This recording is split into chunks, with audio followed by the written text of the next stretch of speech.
2 जून 2026 पासून 31 ऑक्टोबर 2026 पर्यंतचा हा कालखंड गुरुदेव आपल्या उच्च राशीमध्ये म्हणजेच कर्क राशीमध्ये विराजमान होत आहे. त्यामुळे अतिशय सुवर्ण असा काळ हा सर्व राशींना चालून आलेला आहे. आज आपण आता धनु राशीसाठी काय तुम्हाला फायदे मिळणार आहे ते बघतोय.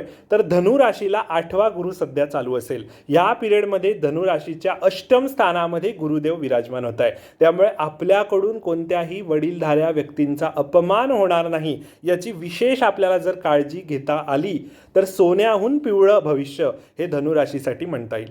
कारण वडीलधाऱ्या व्यक्तींची जितकी आपण काळजी घ्याल, जितके त्यांचे आशीर्वाद या 4 महिन्यांमध्ये घ्याल, तितकं यश आपल्याकडे चालून येणार आहे. कारण अष्टम स्थानामध्ये गुरुदेव विराजमान आहे.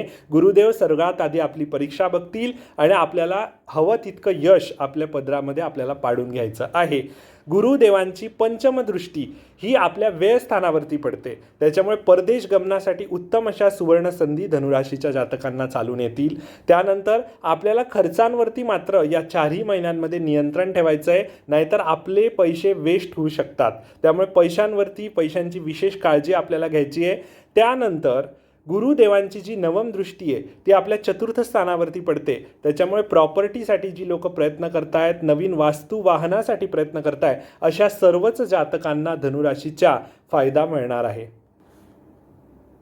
आपल्या आईच्या तब्येतीची धनुराशीच्या जातकांनी या 4 महिन्यांमध्ये काळजी घ्यावी.